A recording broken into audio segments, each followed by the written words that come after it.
Hello guys, welcome back to our channel. So guys, आज हम आपके लिए लेके आए हैं एक और इन्फॉर्मेटिव वीडियो। सो गाइस, इस वीडियो में हम बताएंगे कि कैसे आप एक जनरल लेवल जॉब ले सकते हो कनाडा में। सो गाइस, ये जॉब उन लोगों के लिए है जो कि इंग्लिश बोलने में बिल्कुल अच्छे नहीं है और जिनकी क्वालिफिकेशन भी काफी अच्छी नहीं है। तो मतलब कोई भी बंदा है जो +2 पास है या कुछ भी है और हेजिटेट करते हैं बात करने में किसी और से इंग्लिश में, तो गाइस इस जॉब में कोई भी रिक्वायरमेंट नहीं है ऐसी, तो आप डायरेक्ट इस जॉब को ले सकते हो। सो गाइज, हम बात करेंगे आज मेनली ये वेयर हाउस जॉब्स होती हैं। तो ये किस टाइप की जॉब होती है मैं ये बता दूं पहले कि वेयर हाउस में कोई भी जॉब होती है, जैसे वो है पिकिंग, पैकिंग और लोडिंग और अनलोडिंग, जैसे कुरियर वगैरह होते हैं ना, डिफरेंट टाइप्स। और इसमें गाइज ड्राइवरी की भी जॉब्स होती हैं, जैसे फोकलिफ्ट ड्राइवर है ना, ये सारी जॉब्स आती है इन वेयर हाउसेज में। सो गाइज, मैम बताएंगे कि कैसे हम उस जॉब को ले सकते हैं और क्या क्या रिक्वायरमेंट है और कहाँ से हम ये अप्लाई कर सकते हैं। इन जॉब्स को लेने के लिए हमारे पास दो वेज होते हैं। या तो हम कंपनी से डायरेक्ट हायर हो जाएं, या फिर अगर कंपनी आपको हायर नहीं कर रही है तो यहाँ पे कनाडा में कुछ ऐसी एजेंसीज होती हैं जो आपको हायर करवा के देंगी फॉर सर्टेन कंपनीज, जैसे कि वॉलमार्ट हो गया, या फिर कोई एप्रल कंपनीज हैं जैसे कि कपड़े की कंपनीज है, लुलू लेमन है, या फिर गैप है। ऐसी काफी सारी ब्रांड क्लोथिंग की कंपनीज होती हैं, वेयर हाउसेज होती हैं जहाँ पे लड़कियां भी जॉब कर सकती हैं और लड़के भी कर सकते हैं। लड़कियों के लिए ऐसी जॉब्स होती हैं कि आपने जस्ट पिकिंग, पैकिंग और स्कैनिंग वगैरह करनी है सर्टेन आइटम्स की, आपने स्टॉक वगैरह चेक करना है, रिफिलिंग करनी है। और लड़कों के लिए होती है, जैसे इन्होंने पहले ही बताया आपको कि फोर्कलिफ्ट ऑपरेटर वगैरह या मशीन मैकेनिक, वो लड़कों के लिए होती है। तो इनको करने के आपको मैंने पहले ही बताया दो वेज होते हैं। अगर आप एजेंसी के थ्रू जा रहे हो तो आपको हेल्थ बेनिफिट्स वगैरह नहीं मिलेंगे, आपकी पे भी इतनी ज़्यादा हाई नहीं होगी, और आपके पास इन्वेस्टमेंट प्लान्स भी कंपनी आपको ऑफर नहीं करेगी, आपको डेंटल प्लान्स नहीं मिलेंगे। जैसे कि इन्वेस्टमेंट प्लान्स होते हैं जैसे TFSA हो गया या फिर RRSP हो गया, जिसमें आपकी टैक्स सेविंग होती है, वो सारे बेनिफिट्स आपको नहीं मिलेंगे। लेकिन अगर आपने ये बेनिफिट्स लेने हैं तो आपको कंपनी से डायरेक्ट हायर होना पड़ेगा। डायरेक्ट हायर होने के लिए आपको कंपनी की प्रॉपर वेबसाइट पे जाना पड़ता है, वहाँ पे करियर्स पेज पे जाके आपको अपना रिज्यूमे या फिर अपना कवर लेटर वहाँ अपलोड करना है। ये भी तब होगा जब कंपनी को नीड होएगी, वो हायर कर रहे होंगे। अगर ऐसा नहीं हो रहा है तो फिर आपको एजेंसी के थ्रू ही जाना पड़ेगा, जिसमें आपको काफ़ी डिसएडवांटेजेस मिलती हैं। अगर आपने कंपनी से डायरेक्ट हायर होना है तो आपको क्या करना पड़ेगा, आपको पहले एजेंसी के थ्रू हायर होना पड़ेगा। कुछ टाइम तक आपको 500 आवर्स की एक रिक्वायरमेंट होती है, अलग अलग कंपनीज की अलग अलग रिक्वायरमेंट्स होती है। अगर आपके पास 500 घंटे की रिक्वायरमेंट आप कंप्लीट कर लेते हो तो फिर कंपनी आपके प्रोफाइल को उठा लेगी अच्छे से। अगर आपकी अटेंडेंस अच्छी है, आपकी प्रोडक्टिविटी अच्छी है, तो वो आपको फिर डायरेक्ट हायर कर लेंगे। तो अभी रिसेंटली क्या हो रहा है कि जो भी फैक्ट्री या जो भी कंपनियां हैं वो बंदों को 3 या 4 मंथ का कॉन्ट्रैक्ट बेसिस रख रही है, उनके बाद उनका कॉन्ट्रैक्ट खत्म होने के बाद उनको निकाल देती है। तो ये एक ड्रॉबैक होता है एजेंसी से काम लेने का। अगर आप डायरेक्ट हायर हो रहे हो तो आपका कोई कॉन्ट्रैक्ट नहीं होगा, आप परमानेंट हायर हो और आपको निकाल नहीं सकते।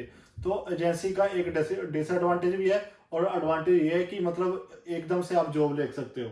मतलब एजेंसियों में वैकेंसी आती रहती है और डायरेक्ट हायर होने में थोड़ा टाइम लग जाता है क्योंकि रिज्यूम पिक होने में टाइम लगेगा। हाँ, तो ये बेनिफिट रेफरेंस है। डल जाती है एजेंसी हाँ, के थ्रू। रेफरेंस भी डल जाती है, आपके फ्रेंड सर्कल से पता लग जाता है। एक और डिसएडवांटेज होता है, अगर आप एजेंसी के थ्रू हायर हो रहे हैं तो आपको वीक के 40 आवर्स मिलेंगे या नहीं मिलेंगे, वो डिपेंड करता है बिजनेस नीड्स पे।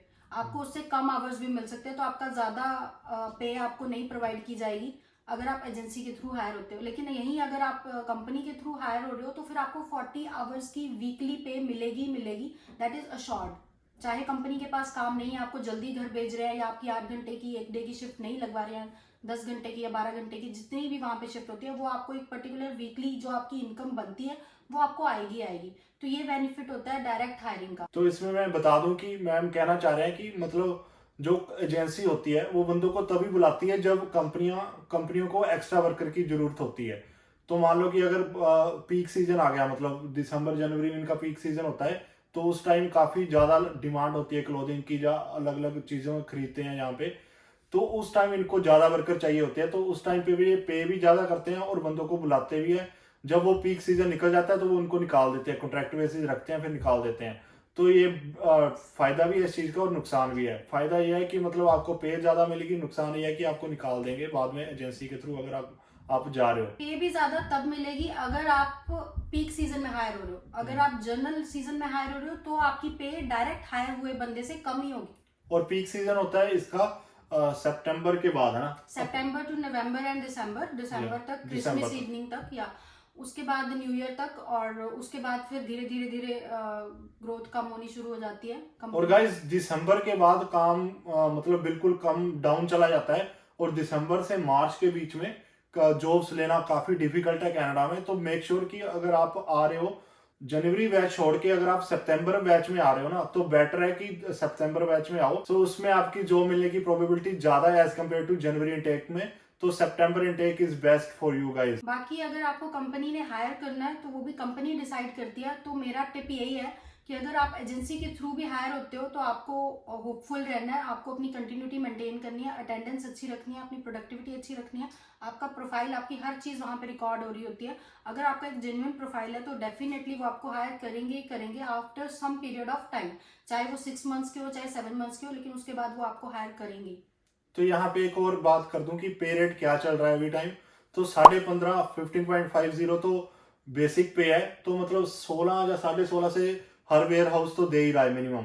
सो आप उन्होंने एवरेज लगा लो कि $17 पे आपको स्टार्टिंग यहाँ पे आराम से मिल जाएगी हर किसी वेयर हाउस में, और उससे ऊपर भी मिल सकती है अगर आप ड्राइविंग में जाते हो, जैसे फॉकलिफ्ट में जाते हो, या कोई मशीन ऑपरेटर में या जाते हो। मशीन ऑपरेटर में ऐसी कोई थोड़ी सी स्किल हो आपके पास, तो आपकी पे बढ़ जाएगी $2-4।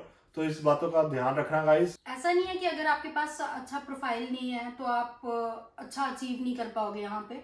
अगर आप किसी वेयर हाउस में भी स्टार्ट कर रहे हो तो विद टाइम आपकी ग्रोथ करने की जो अपॉर्चुनिटीज़ हैं वो बढ़ती रहेंगी। अगर आप साल 2 साल एक वेयर हाउस में कंटिन्यूसली काम कर रहे हो तो वो आपको एनालाइज करना स्टार्ट कर देते हैं कि आपकी एफिशिएंसीज कैसी हैं। आप अच्छा काम कर रहे हो तो वो आपको जैसे ट्रेनर बना देंगे, उसके बाद आपको डेटा एडमिन, अगर आपको कंप्यूटर की थोड़ी बहुत नॉलेज है तो आपको एडमिनिस्ट्रेशन, डेटा एडमिनिस्ट्रेशन में भेज देंगे।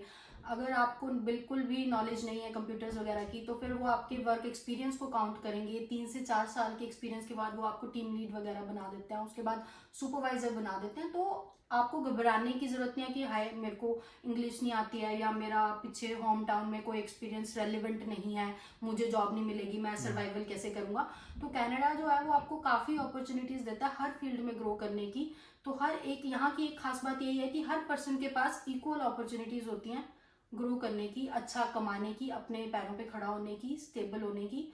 तो ये एक मेथड होता है, यहाँ से आप शुरुआत कर सकते हो। अगर आप स्टूडेंट लाइफ में आ रहे हो तो बेस्ट वे है यहाँ से, अगर आप स्टार्ट भी करते हो तो विद इन 4-5 ईयर्स आप एक अच्छा जॉब आपके हाथ में होएगा, अच्छी सैलरी होएगी आपकी, और धीरे धीरे आप ग्रो करते रहोगे।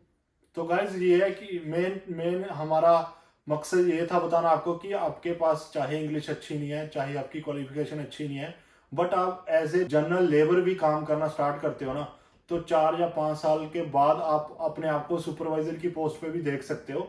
अगर आपकी कंटिन्यूटी उसी काम में है, उसी वर्क स्टेशन पे एक ही जगह कंटिन्यूटी जा रहे हो 4-5 साल में, तो आपकी ग्रोथ बिल्कुल पक्की है, और $25 या $25 से अबव आपकी सैलरी हो जाएगी।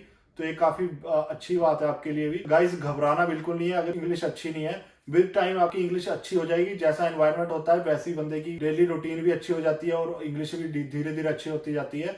तो ऐसे ही घबराना नहीं आपने गाइस, आपकी इंग्लिश अच्छी हो जाएगी विद टाइम। जैसे कि आप अपने साथ जो भी वर्कर है उनके साथ बातचीत करोगे, 4-5 साल का एक्सपीरियंस हो जाएगा, तो आप यूज टू हो जाओगे और आपकी इंग्लिश अच्छी हो जाएगी। तो चलिए वीडियो को एंड करते हैं यहीं पे। आपको हमारी इन्फॉर्मेशन अच्छी लगी हो तो वीडियो को लाइक करना, चैनल को सब्सक्राइब करना, और हमारे नेक्स्ट अपडेट के लिए वेट करना। Thank you guys, bye bye.